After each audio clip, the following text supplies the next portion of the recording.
de louanges et de feu, gardien de l'éternité.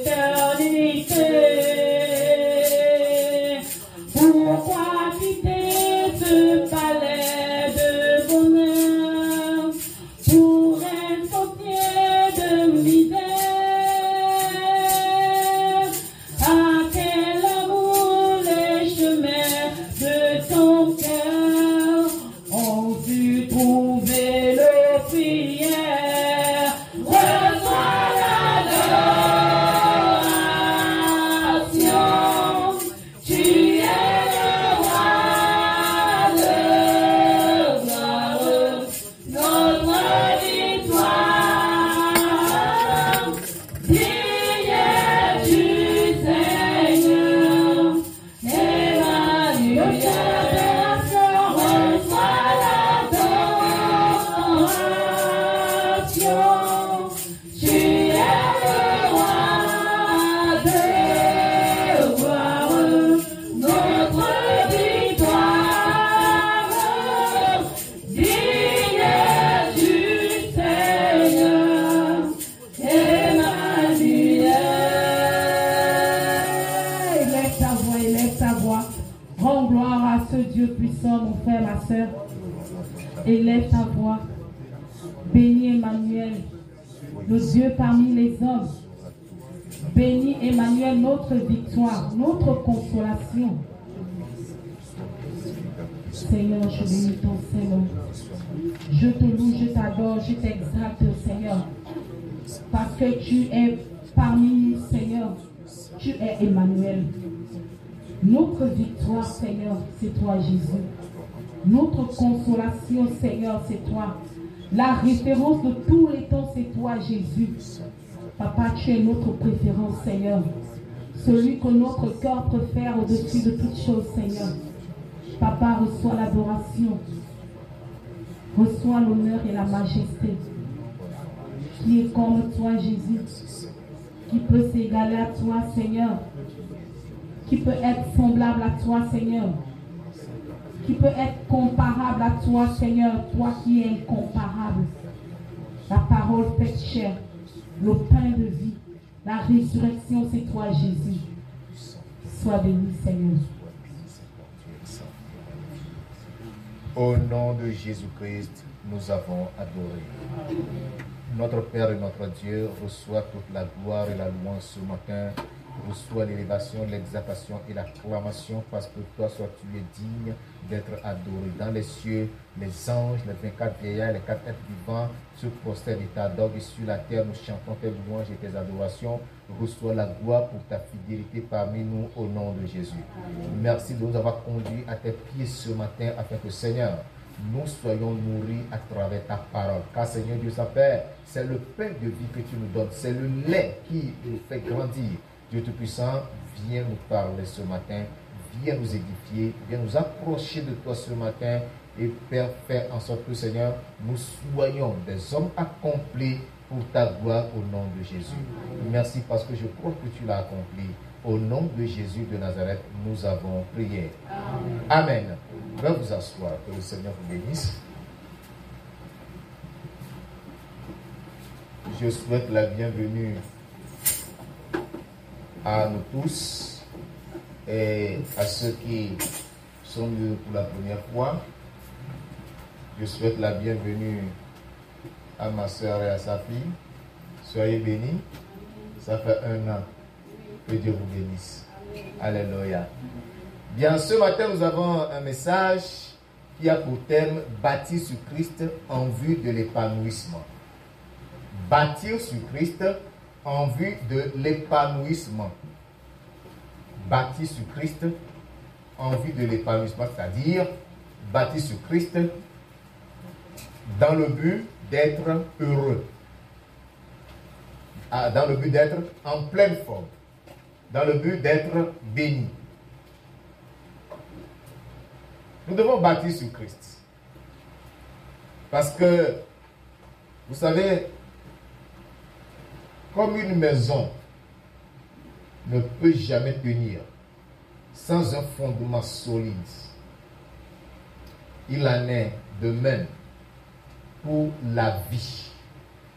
Lorsque la vie n'est pas bâtie sur une base consistante, solide et ferme, cette vie ne peut pas tenir. Cette vie n'aboutira à rien. Malheureusement, plusieurs qui songent avoir une vie heureuse excluent Jésus-Christ de leur existence. C'est-à-dire qu'ils n'intègrent pas Christ dans leur vie.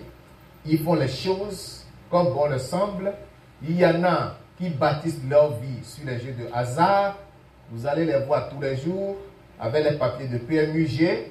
Ils pensent qu'un jour, ils gagneront le gros lot et ils seront heureux. C'est de l'illusion. Ça ne marchera jamais. Il y en a qui vont bâtir leur vie sur la débauche. Ils pensent que c'est à travers la débauche qu'ils sont satisfaits, qu'ils sont heureux, qu'ils sont ce qu'ils sont. D'autres bâtissent leur vie sur la boisson, sur le vin, s'enivrer. C'est ça leur vie. C'est lorsqu'ils s'enivrent qu'ils se sentent hommes. D'autres bâtissent leur vie sur quoi? Sur les fétiches, sur l'idolâtrie, sur les reliques.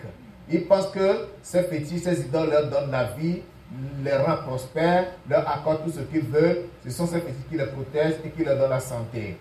Il y en a qui ont des fétiches dans leur voiture pour les protéger, mais ils font des accidents mortels dont ils ne s'en sortent jamais.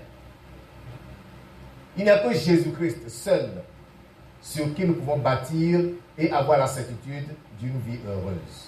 Alléluia. Il nous dit dans Matthieu chapitre 7 du verset 24 au verset 27, nous lisons Matthieu chapitre 7 du verset 24 au verset 27. C'est pourquoi quiconque entend ces paroles que je dis et les met en pratique sera semblable à un homme prudent qui a bâti sa maison sur le roc. La pluie est tombée, les torrents sont venus, les vents ont soufflé et se sont jetés contre cette maison. Elle n'est point tombée parce qu'elle était fondée sur le roc. Mais quiconque entend ces paroles que je dis et ne les met pas en pratique, elle sera semblable à un homme insensé qui a bâti sa maison sur le sable. La pluie est tombée, les torrents sont venus, les vents ont soufflé et ont battu cette maison. Elle est tombée et sa ruine a été grande. Alléluia. Si vous avez bien suivi cette lecture, vous allez comprendre que Jésus-Christ présente deux fondements possibles sur lesquels les hommes peuvent bâtir. Et il est parti d'une analogie, en nous faisant comprendre que quiconque, c'est-à-dire n'importe qui, homme ou femme, jeune, adolescent, grand vieillard, riche ou pauvre, blanc ou noir, n'importe qui, instruit, non instruit, lettré, illettré, analphabète, tous ensemble, qui écoute la parole de Dieu, qui écoute la parole de Jésus-Christ et qui la met en pratique, cette personne sera semblable à un homme prudent. Qui, voulant bâtir sa maison, l'a bâtie sur le roc. C'est-à-dire sur un fondement solide. Et lorsque les pluies sont venues, les vents ont soufflé, les torrents ont battu cette maison est restée ferme, inébranlable. Pourquoi? Parce que cette maison est bâtie sur le roc. Alléluia. C'est pour cela que lorsque vous voulez construire une maison, le maçon ne vous exige pas seulement le ciment et le sable, mais il demande aussi le fer et du gravier. Pour que la maison soit bâtie sur un fondement solide, le béton armé. Afin que, quel que soit ce qui arrivera, votre maison puisse bien tenir. C'est ce que Jésus-Christ est en train de nous montrer ici. La maison dont Jésus-Christ parle ici, c'est ta vie. Alléluia. La maison à bâtir sur le roc, c'est ta vie. Lorsqu'il va plus loin à partir du verset 26, il nous fera comprendre que quiconque, n'importe quelle personne qui écoute la parole ne le met pas en pratique, sera semblable à un homme insensé. Nous voyons là qu'il y a deux catégories de personnes.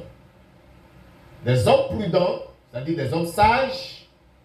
Quand je dis hommes, c'est tout le genre humain ensemble réunis. Il y en a qui sont prudents lorsqu'ils écoutent, ils mettent en pratique. Et ils sont bénis. D'autres, ils écoutent, ne mettent pas en pratique. Aujourd'hui, ce qui se passe, c'est que il y a beaucoup d'églises qui se construisent, des foules remplissent des églises, mais peu sont des chrétiens, peu sont ceux-là qui mettent la parole de Dieu en pratique. Et c'est très dommage. Nombreux sont dans des assemblées, dans des méga-assemblées, dans des grandes églises, mais leur vie n'est pas bâtie sur le roc. Parce qu'ils écoutent la parole et ne la mettent pas en pratique. C'est pour cela que Christ a dit au dernier jour, plusieurs me diront, Seigneur, Seigneur, n'as-tu pas prêché dans nos rues? N'est-ce pas, que nous avons fait des miracles, nous avons chassé les démons, guéri les malades?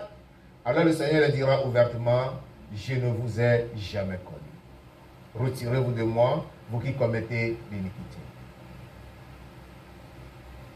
Parce que tout ce monde, qu'on soit prédicateur ou membre d'église, on n'a jamais été chercher à être prudent, on n'a jamais cherché à être sage ou mettre la parole de Dieu en pratique. Le sage ou le prudent, c'est celui-là qui écoute la parole et qui la met en pratique. C'est pour cela que lorsque les disciples de Jésus lui ont dit, ta mère, tes frères sont là, ils te cherchent, Jésus leur a dit non. Il a jeté un regard sur ses disciples, il a dit, mon père, mes frères, mes soeurs sont ceux-là qui écoutent ma parole et qui la mettent en pratique. Alléluia. Parce que lorsque tu mets la parole de Dieu en pratique, ça te permet de te rapprocher davantage du Seigneur, de tisser une intimité avec lui. Et il te reconnaît en tant que son disciple. Et tu es proche de son cœur et tu es son frère. C'est ceux-là que Jésus-Christ aime. Ce sont ceux-là qui bâtissent leur vie sur Christ. Parce qu'ils mettent la parole de Dieu en pratique, ils ne font rien sans consulter la parole de Dieu. Mais la deuxième catégorie de personnes, ce sont des insensés. Qui après avoir écouté la parole s'en vont, rejetant cette parole, ou l'entendent d'une oreille et la laissent sortir par l'autre, et ils repartent vides, ou même pire qu'ils étaient avant de venir. C'est ce qui se passe dans la plupart des églises aujourd'hui.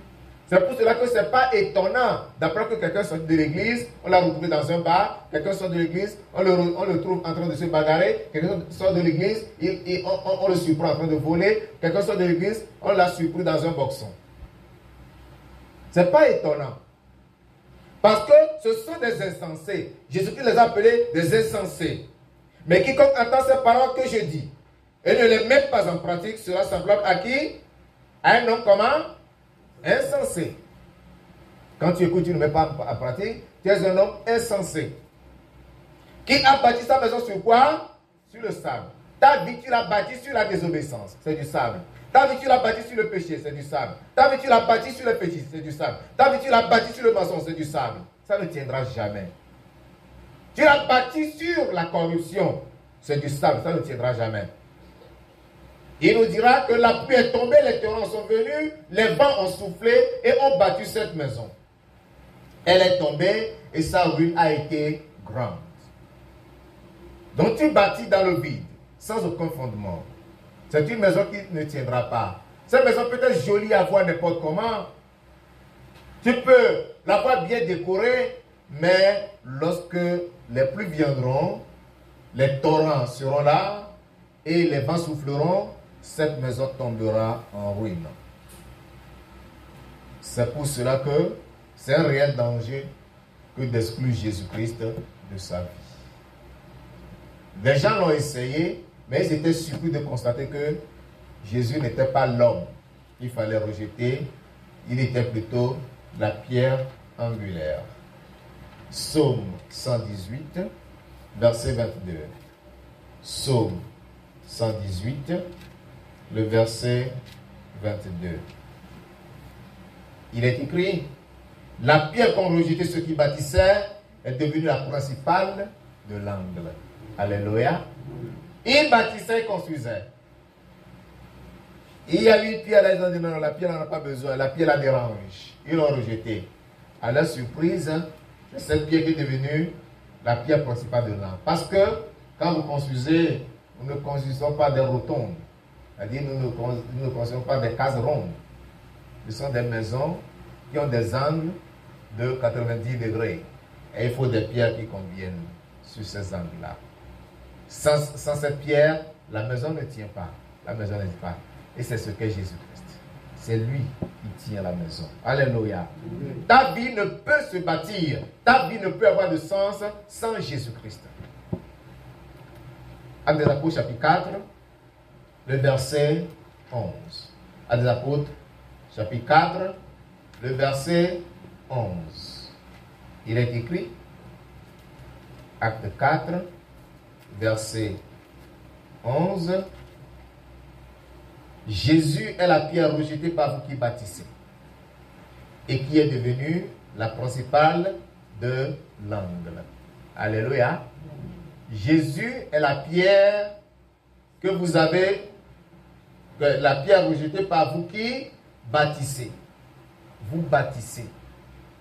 Vous les religieux, vous les pharisiens, vous les scribes, vous avez exclu Jésus. Mais sans Jésus, votre vie n'a pas de destinée. Votre vie n'a pas de sens. C'est pourquoi quiconque ici m'écoute, ou quiconque m'attendra plus tard, écoutera ce message, doit savoir que exclure Jésus-Christ de sa vie, c'est bâtir une vie sans pierre angulaire, donc une vie qui n'aura aucune valeur, une vie qui ne sera que du gâchis. Comprenons que toute vie sans Christ n'est que du gâchis. Ce n'est que du gaspillage. Alléluia. Et ça, nous devons le savoir, nous devons le comprendre, afin d'intégrer Christ dans notre vie, afin que Christ soit le guide de notre vie pour donner un sens à notre vie. Alléluia. C'est pourquoi je vais développer ce message en 2 points. D'abord, Christ, le socle d'une vie épanouie. Christ, le socle, c'est-à-dire la base, le fondement, le soubassement d'une vie épanouie, c'est-à-dire d'une vie prospère, d'une vie heureuse. Christ, le socle d'une vie épanouie. Lorsque vous voulez avoir une vie épanouie, lorsque vous voulez avoir une vie prospère, il faut que Christ soit là. Sans lui, votre vie ne connaîtra pas de bonheur. Votre vie ne connaîtra pas d'épanouissement. Regardez dans la société. Nous vivons dans un monde où nous ne sommes pas tous égaux. Il y a des pauvres, il y a des moins pauvres, il y a des moins riches, des riches et des super riches. C'est ainsi que Dieu a voulu que le monde soit et nous y sommes. Alléluia. Nous sommes dans ce monde. Nous ne sommes pas tous égaux. Mais il y a des gens, lorsque vous les voyez, vous vous dites, oh, ceux-là sont vraiment bien, ils sont heureux. Rien qu'à voir leur maison, leur véhicule, vous dites, oh, voilà un homme de bien, un homme à qui rien ne manque, un homme qui est heureux, un homme qui est béni. Rentre dans sa vie pour 5 minutes seulement. S'il te décrit ce qu'il traverse, tu dirais non, ma vie est meilleure que sa vie. On ne mesure pas le bonheur par la possession ou la prospérité qu'on possède. Alléluia. Le bonheur, ce n'est pas le montant d'argent que tu as dans ton compte bancaire. La vie bénie, ce n'est pas le nombre de maisons ou le nombre de voitures que tu possèdes. La vie bénie, c'est cette vie qui est bâtie sur Jésus-Christ. Alléluia. Amen. Je me souviens de ce témoignage qu'un frère avait donné. Si ma mémoire ne me fait pas défaut, je vais vous donner ce témoignage. C'était une fois à la poste centrale en ville, au bord de mer. Un papa quittait, je pense, de PK11 pour venir toucher sa pension de retraite. Et il n'avait que ce qu'il fallait pour venir. Il était sûr qu'il toucherait sa pension de retraite et alors il pourrait avoir son taxi retour. Arrivé depuis le matin, la machine a été plantée et tous ceux qui étaient là n'ont pas été payés. Le soir était venu. Et ce papa marchait seul dans la rue et il maudissait sa vie. Et lorsqu'il a vu une jeune dame passer au volant de sa voiture de luxe, il dit voilà, qu'est-ce que moi j'ai fait pour être aussi malheureux? Qu'est-ce que j'ai fait à Dieu? Moi je mange, je ne mets pas l'argent pour prendre le taxi. Il parlait en pour nous. Et celle qui était au volant de la voiture a compris, s'est arrêtée. Papa, quel est ton problème? Ah, papa a commencé à se lamenter. Je ne comprends pas ma vie. Je dois aller jusqu'au PK11. Je n'ai pas d'argent. La jeune dame lui dit, papa, monte, je vais aller te déposer. Et quand il prend place à bord de la voiture, la jeune dame lui dira, papa, tu me vois? Je suis très heureuse, non? Parce que j'ai une grosse voiture. C'est vrai. Chez moi, j'ai une garde-robe bien garnie que je renouvelle régulièrement. Mais ma vie est une vie de calvaire. Parce que quand la lune apparaît, il faudra que je fasse l'amour avec combien d'hommes? Je pense 10 ou 12 hommes avant le lendemain. Et qu'elle est obligée de descendre dans les roues, chercher des fous, les laver pour qu'ils fassent l'amour avec elle. C'est ça son pacte qu'elle a signé. Papa, je m'avais dit que ta vie est plus heureuse que la mienne. Alléluia. Elle a bâti sa vie sur quoi? Sur du sable. Sa vie n'a pas de sens. Si elle ne respecte pas ce pacte, tout ce qu'elle possède disparaîtra. Elle deviendra malheureuse. Vous voyez de telles personnes, vous les enviez. Le psalmiste a dit, mes pieds allaient glisser parce qu'ils portaient envie à la richesse des méchants. Mon frère, sois heureux de ce que le Seigneur te donne. Amen. Et bénis le Seigneur pour ce que tu possèdes. Alléluia. Amen. Donc, Jésus-Christ doit être le socle de notre vie. Luc chapitre 6. Luc chapitre 6, versets 47 et 48. Luc chapitre 6, versets 47 et 48. Je vous montrerai à qui est semblable tout homme qui vient à moi, entend mes paroles et ne les met pas en pratique. Il est semblable à un homme qui, bâtissant une maison, a creusé profondément et a posé le fondement sur le roc. Une inondation est venue et le torrent s'est jeté contre cette maison sans pouvoir l'ébranler parce qu'elle était bâtie, parce qu'elle était bien bâtie. Alléluia. Alléluia. L'homme qui écoute la parole de Dieu et qui la met en pratique est semblable à cet homme prudent, à cet homme sage qui, avant de construire sa maison, a creusé. Il a creusé, il a creusé. Il a dépassé le sable, la terre molle, et il a trouvé la terre ferme avant de poser le fondement de sa maison. C'est pourquoi lorsque vous construisez la maison, que le maçon vient, le maçon dit, bon, ici, tel que je vois le sol ici, il faut creuser jusqu'à 1 mètre de profondeur. Mets du béton, il te faut du fer, du gravier, pour que ta maison soit bien. Ne dis pas, oh, je n'ai pas d'argent, maçon, tu demandes trop. Non. Le maçon est un bon technicien qui connaît son travail et qui a pu étudier le sol pour savoir que ton sol sur lequel tu bâtis la maison a besoin de cette garniture pour que la maison tienne. Et qui disent non, il n'y a pas d'argent, non, débrouillons-nous.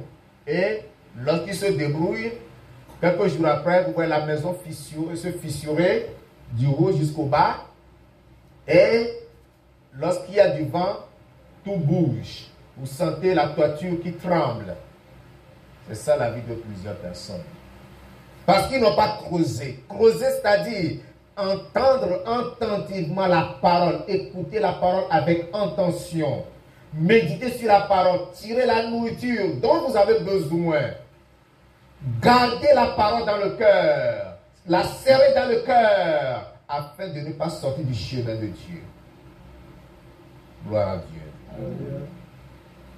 L'homme qui désire avoir une vie épanouie, l'homme qui désire avoir une vie prospère, doit faire de Christ et de sa parole le fondement de son existence. Si tu veux avoir une vie heureuse, il faut que tu fasses de Christ le fondement de ton existence. C'est-à-dire que tout ce que tu fais doit être basé sur Christ et sur sa parole. Parce que hors de Christ, hors de la parole, il n'existe point de fondement solide. Tu dois le savoir. Comment faire de Christ le fondement de sa vie? Premièrement, Il te faut entendre et mettre en pratique la parole de Dieu. Bien-aimé, le premier élément pour bâtir ta vie sur le socle qu'est Christ, pour que ta vie soit épanouie, il te faut entendre la parole et la mettre en pratique.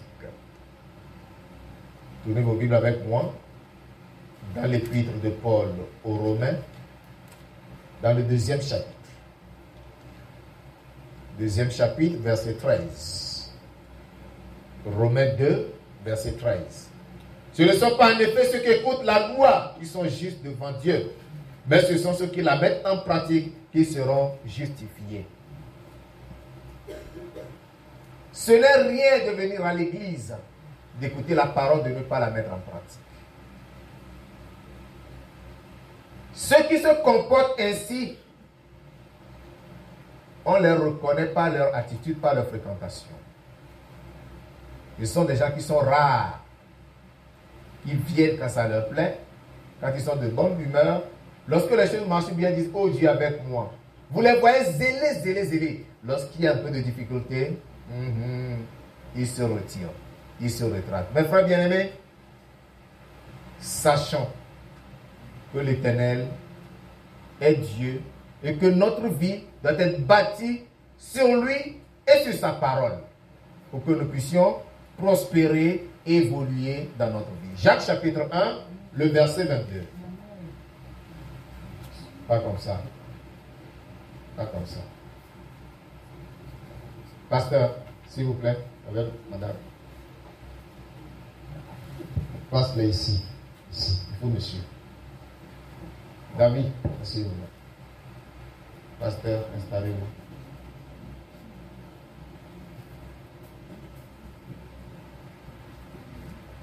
Merci. Nous lisons Jacques chapitre 1, le verset 22. Jacques chapitre 1, le verset 22. Il est dit, mettez en pratique la parole et ne vous bornez pas à l'écouter en vous trompant vous-même par de faux raisonnements. Alléluia. Amen. Mettez en pratique la parole et ne vous bornez pas à l'écouter. Plusieurs écoutent. Ils écoutent. Mais quand ils se lèvent, la parole reste là où ils l'ont écouté et ils s'en vont. Et ils continuent leur vie comme ils la comprennent. Entendre la parole, la mettre en pratique, consiste à agir selon certains principes. Quelqu'un me demandera, mais comment mettre la parole en pratique? Tu dois agir selon certains principes. Ces principes nous viennent sous forme de questions. Premièrement, que ferait Jésus à ma place? Premier principe. Que ferait Jésus à ma place? Tu te trouves dans une situation, dans une circonstance, où il y a un problème. Si Jésus était là, ou si c'était Jésus qui se trouvait dans cette situation, que ferait-il à ta place? Et la parole te donnerait la réponse à l'instant même. Amen. Alléluia. Amen. Lorsque tu es chez toi un matin et que quelqu'un vient te provoquer, il vient avec un problème, tu ne sais d'où sort ce problème. Comment tu réagis? Ton premier réflexe doit être de te poser la question. Que ferait Jésus à ma place? Si c'était Jésus qu'on venait provoquer comme ça, que ferait-il? Alléluia. Amen. Jésus réagirait, il répliquerait, il insulterait, il giflerait. Que ferait-il? Toi, tu connais la réponse. Que ferait Jésus à ta place? Réagir, répliquer, insulter, gifler, ça c'est ta chair. Jésus ne ferait pas ça. Alléluia. Amen. Jésus ne ferait pas ça. S'il ne pouvait pas calmer la personne, lui faire prendre la raison, il le fuirait. Parce que Jésus nous a montré, la parole nous a dit, que lorsqu'il y avait des ennemis, Jésus-Christ disparaissait du milieu d'eux. Alléluia. Amen. Parce que Jésus ne veut pas enlever son boubou plier les poings et se mettre à se battre. Il ne le ferait jamais. Il évitait des problèmes, il s'esquivait. Tu peux fuir ta maison et le laisser dans la maison, qu'il fasse ce qu'il veut. Alléluia. Deuxième principe. Puisse dire ou faire ceci ou cela si Jésus était présent ici. C'est-à-dire que tu te trouves face à une situation donnée. Il y a un problème. Avant d'agir, avant de parler, tu dois te poser la question. Puis-je dire ceci ou cela? Puis-je faire ceci ou cela? Si Jésus était présent, c'est-à-dire que Jésus est là debout devant toi, il est assis à côté de toi. Ce que tu voudrais dire là, est-ce que tu aurais le courage de le dire en présence de Jésus-Christ? Si tu pourrais le dire en sa présence, alors dis-le. Si tu ne peux pas le dire en présence de Jésus, ne le dis pas. Sache qu'il est présent spirituellement à côté de toi. Alléluia. C'est là le chrétien. C'est là le disciple de Christ. Troisième principe. Jésus m'approuverait-il dans ce que je fais? Jésus m'approuverait-il dans ce que je fais? C'est-à-dire que tu fais quelque chose. Est-ce que Jésus serait d'accord avec toi? Lorsque tu es dans ton atelier, le client vient. Oui, papa, coupe-moi cette chemise. J'en ai besoin le vendredi soir parce que samedi matin, c'est pour un mariage. J'ai dû aller au mariage le samedi matin.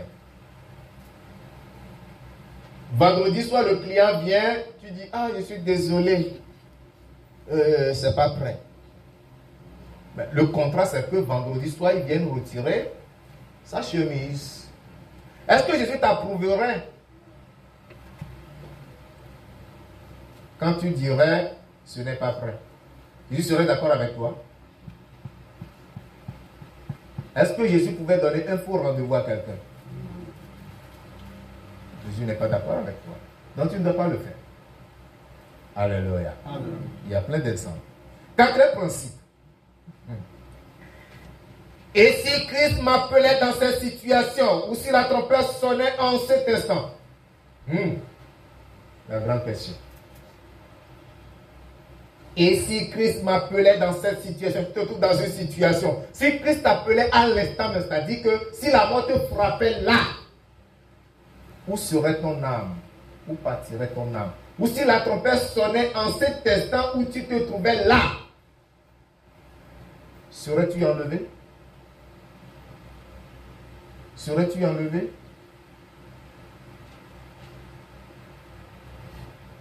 Hier, j'ai reçu une vidéo d'un fou qui prêchait le retour de Christ.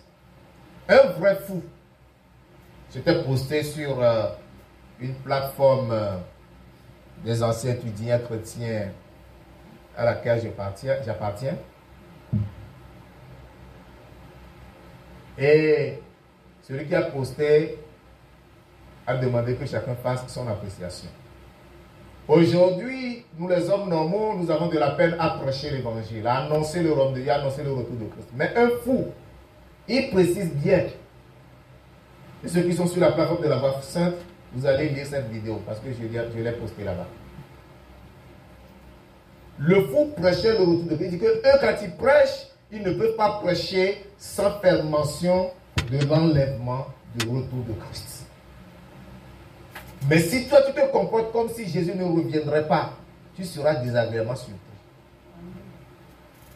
Ce que tu dis, ce que tu fais. Si la trompette venait à sonner pendant que tu fais cela, est-ce que tu serais enlevé? Pendant que tu parlais de la sorte, est-ce que tu serais enlevé? Ce sont des questions auxquelles toi-même tu dois répondre. Plusieurs fondements sont ébranlés et des maisons se trouvent en ruine aujourd'hui. Car nombreux sont ceux-là qui ont bien commencé, mais ils ont perdu le repère. À cause de quoi? À cause du monde et de ses attraits. La fin d'une chose vaut mieux que son commencement. Tu as bien commencé, continue bien. Et termine en mieux. Alléluia. Il faut éviter de faire le rétropédalage. Il faut éviter la rétrogradation.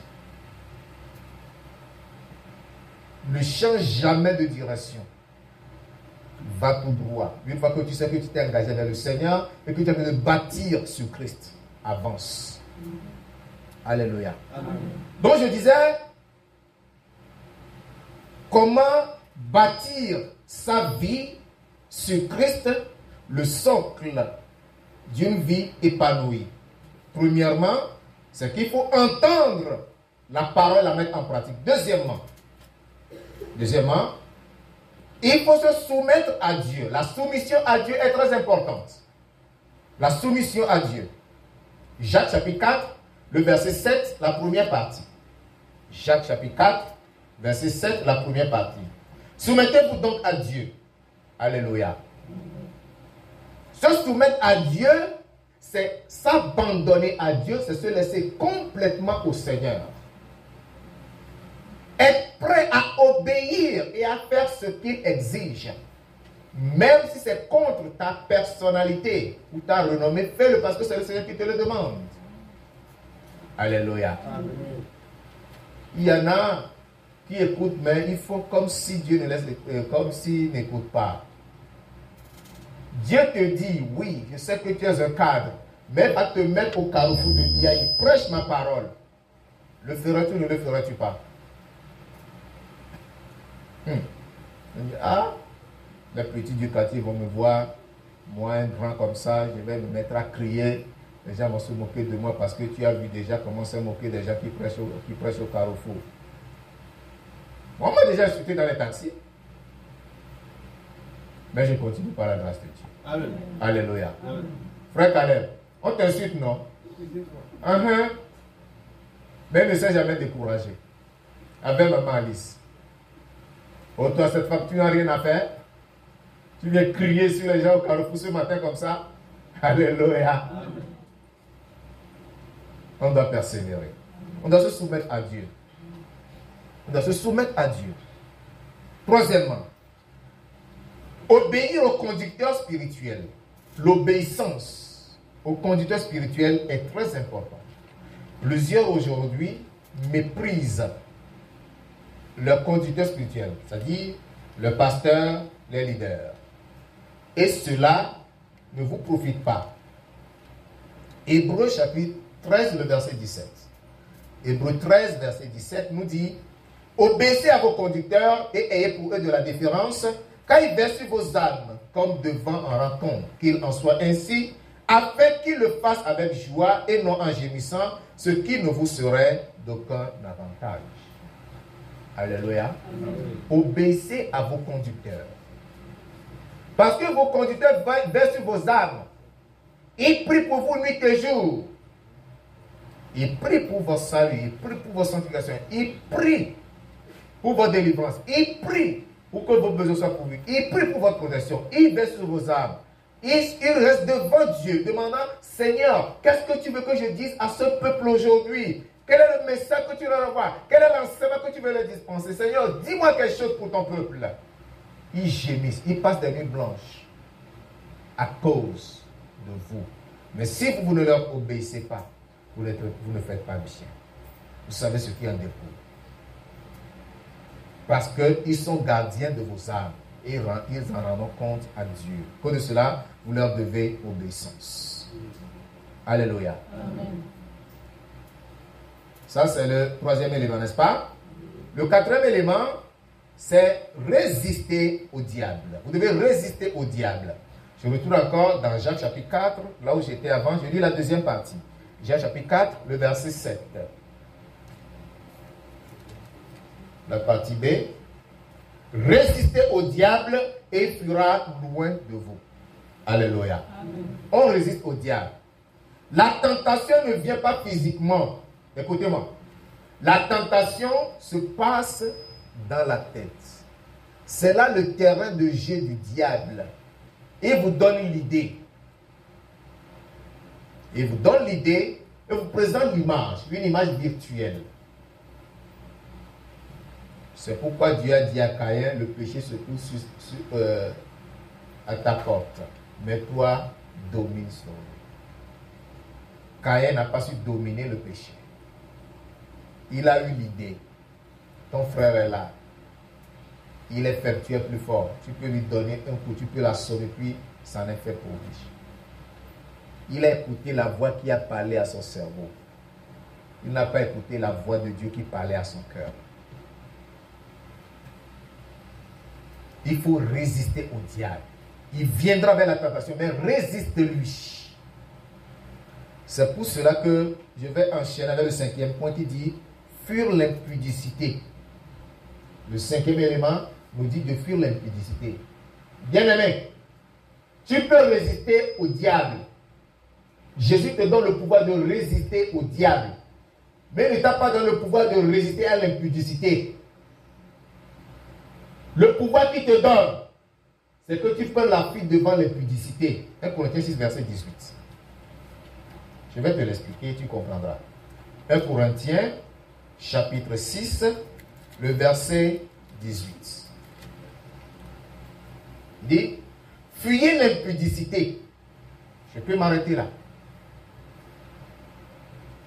L'impudicité, c'est toute espèce de péché en rapport avec le sexe.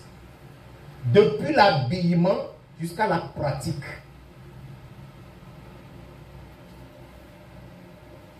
Lorsque tu te revêts d'un habillement indécent exposant tes parties intimes, tu es une femme ou un homme impudique. Il faut que vous le sachiez.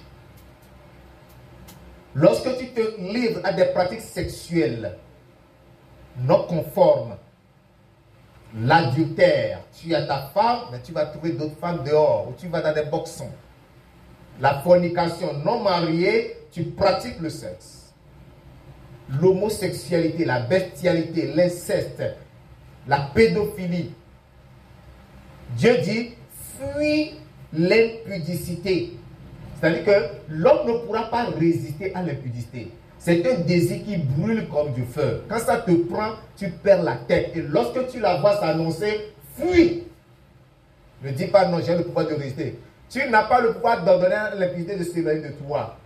Mais tu as le pouvoir de chasser le démon. Alléluia. Amen. Tu as le pouvoir de chasser le démon, mais tu n'as pas le pouvoir de chasser l'impudicité. Tu as le pouvoir de fuir devant l'impudicité. Il faut fuir. C'est pour cela que je dis que lorsque un chrétien vient me dire, oh pasteur, je suis tombé, j'ai commis la fornication, vraiment c'était une tentation. Je dis non, c'est pas la tentation, tu n'es qu'un voyou.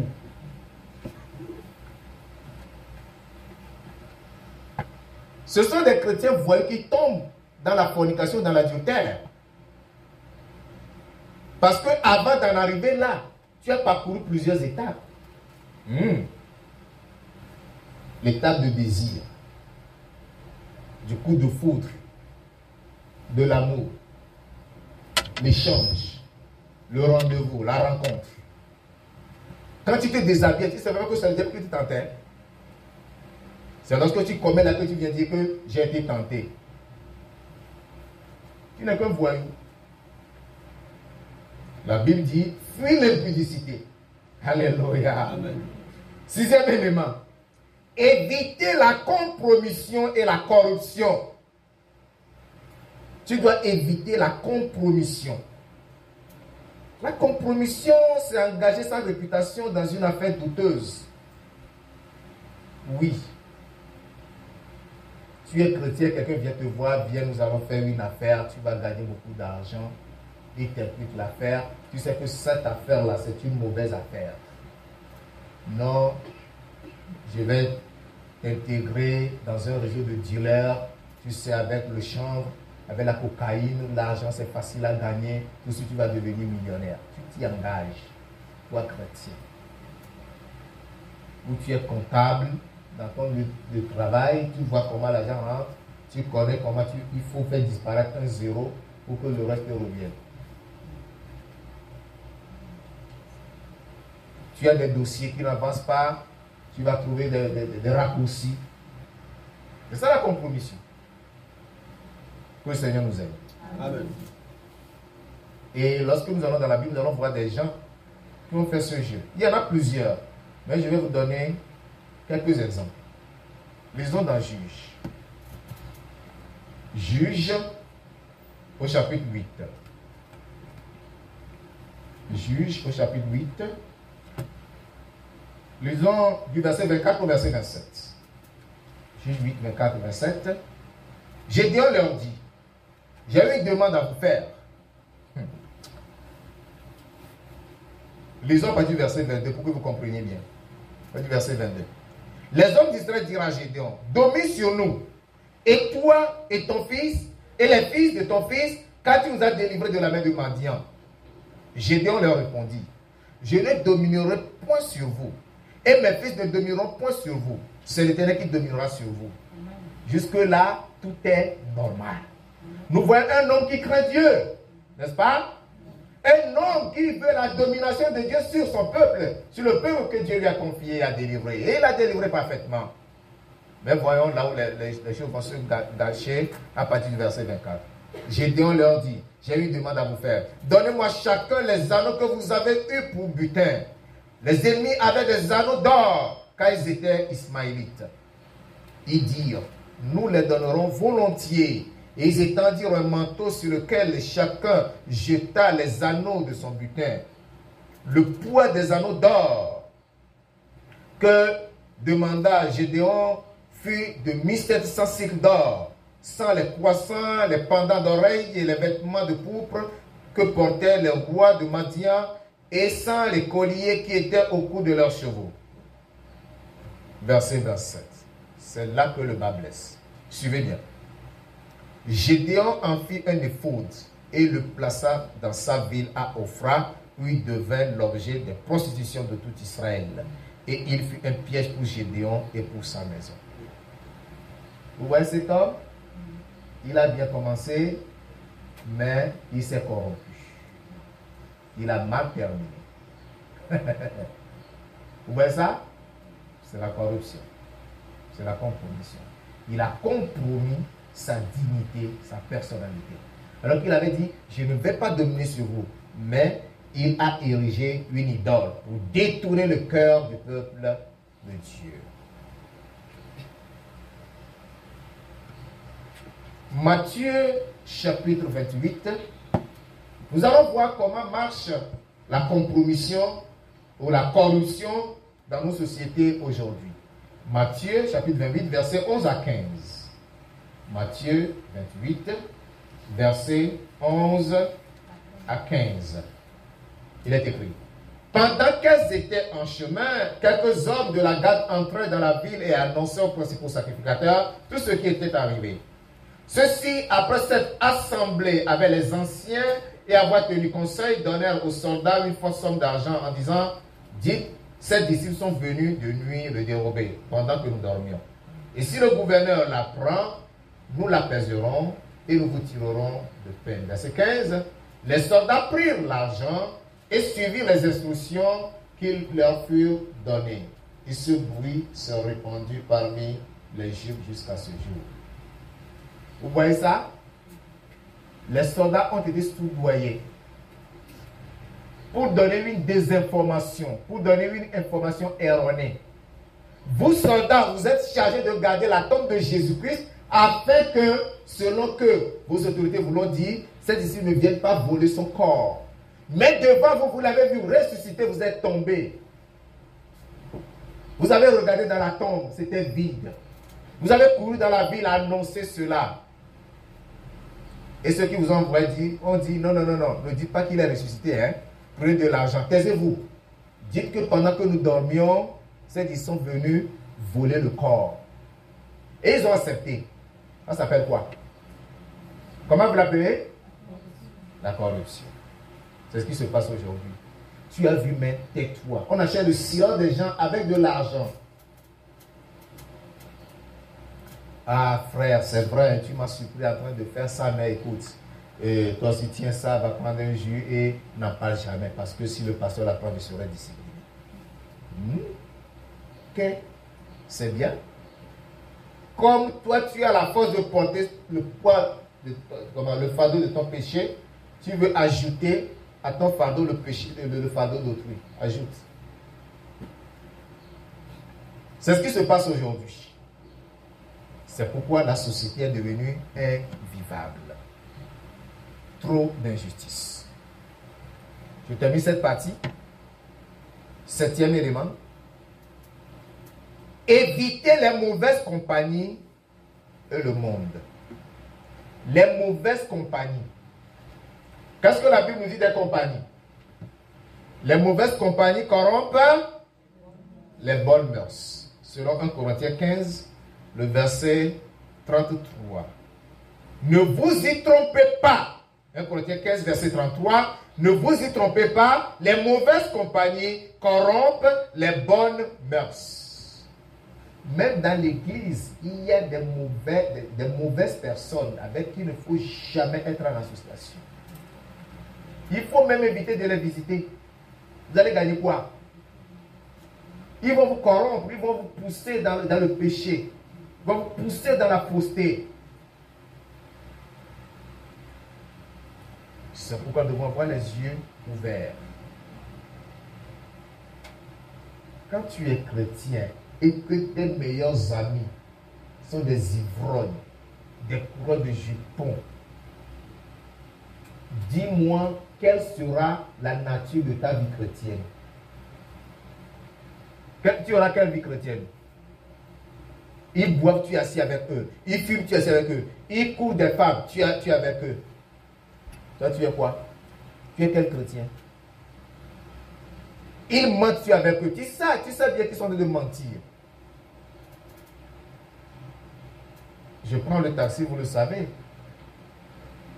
Et j'ai horreur que lorsque le téléphone de quelqu'un sonne dans le taxi, tu es peut-être au rond-point de la démocratie, tu dis non, je suis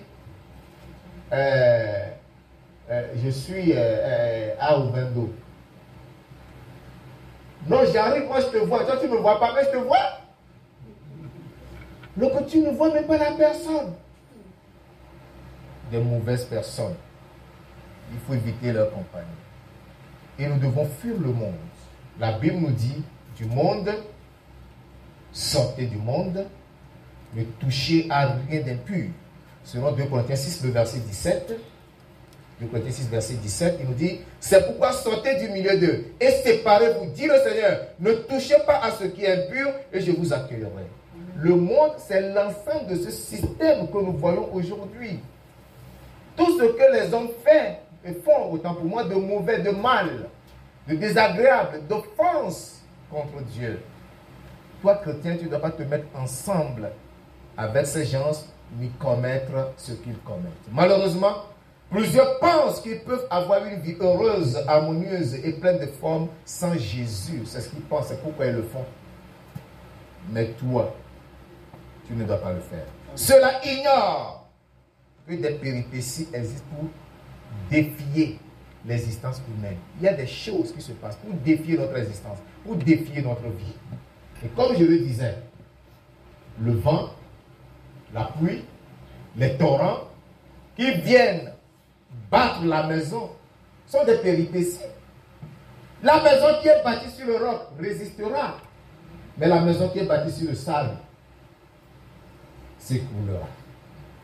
Il faut que ta vie soit bâtie sur le socle qu'est Christ pour qu'elle puisse résister à tous les défis et à toutes les épreuves de la vie. Je termine avec le deuxième point, le danger de bâtir sur le sable.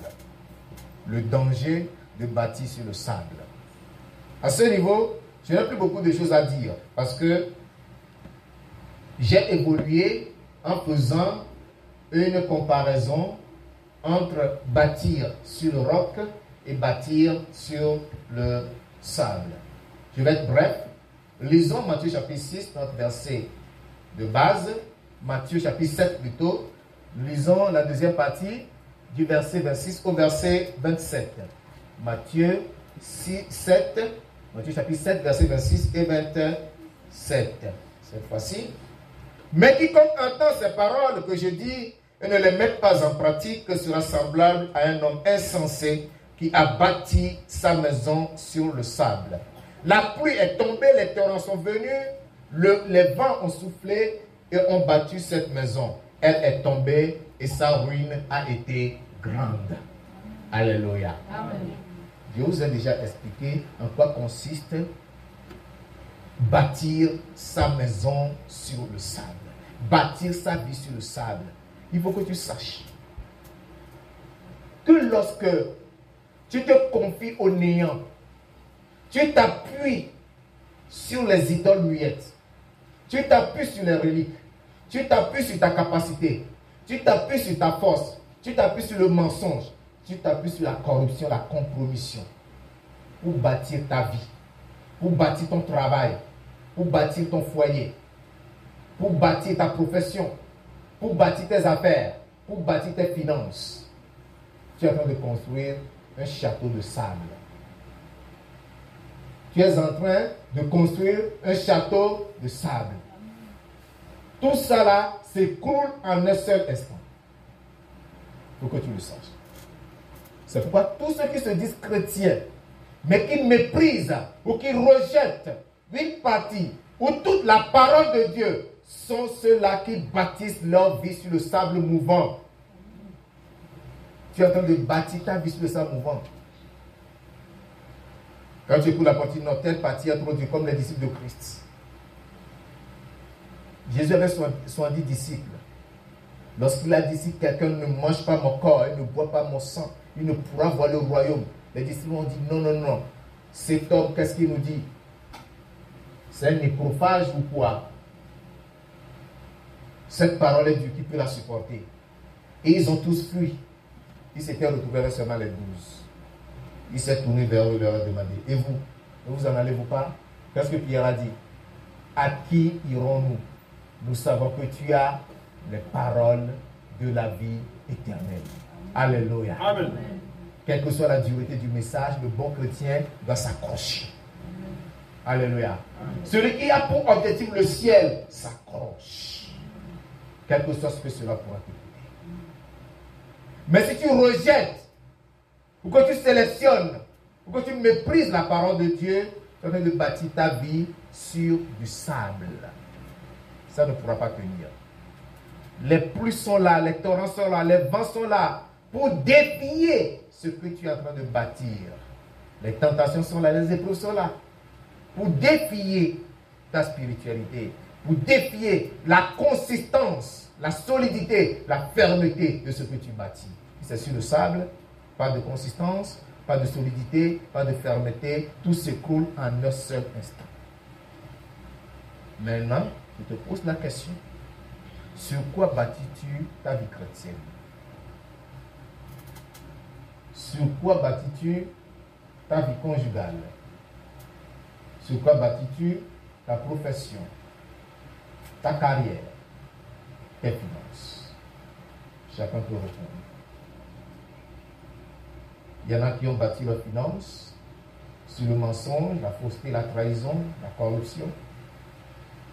Et ils en assument les conséquences.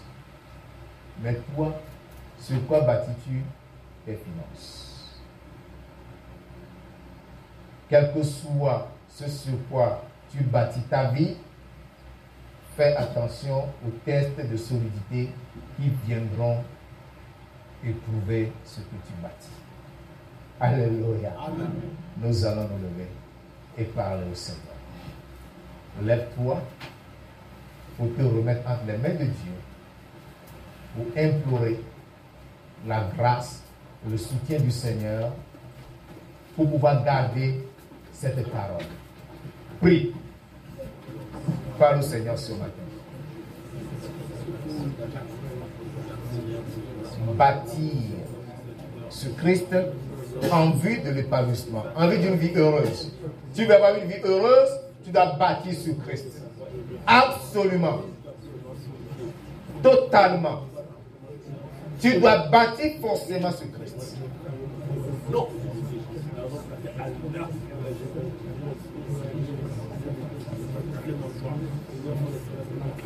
Sans Christ, ta vie manquera de consistance, manquera de solidité et elle ne pourra pas résister à l'épreuve de la pluie, des torrents et des vents. Les épreuves seront là. Les tentations seront là. Les difficultés seront là. Et quand viendra la maladie, tout s'effondra en un seul instant. Demande la grâce de Dieu.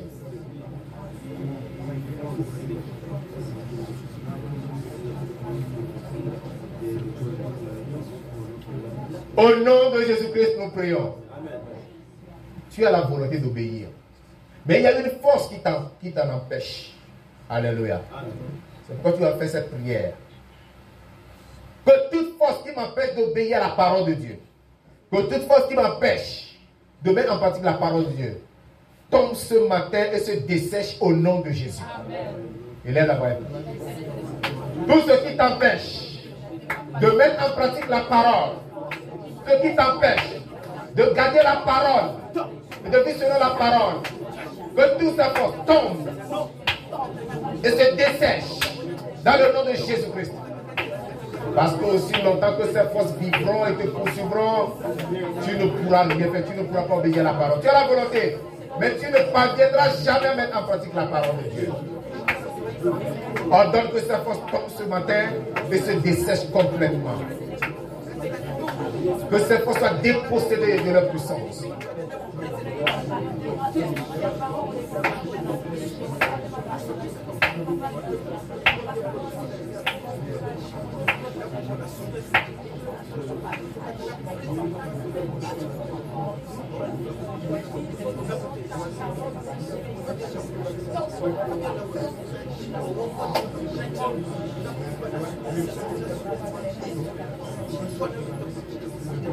Au nom de Jésus-Christ, nous avons prié. Amen. Tu vas demander à Dieu de libérer ton cœur de toute emprise afin qu'il soit prêt à obéir à sa parole. Parle au Seigneur. Seigneur, libère mon cœur de toute emprise afin que mon cœur soit prêt à obéir à toute ta parole, à obéir entièrement à ta parole et non en partie. Et non en sélectionnant, mais entièrement, totalement, complètement, tout ce que tu me dis, je vais obéir, je vais le mettre en pratique, je vais le garder, je vais te suivre, je vais marcher dans tes voies.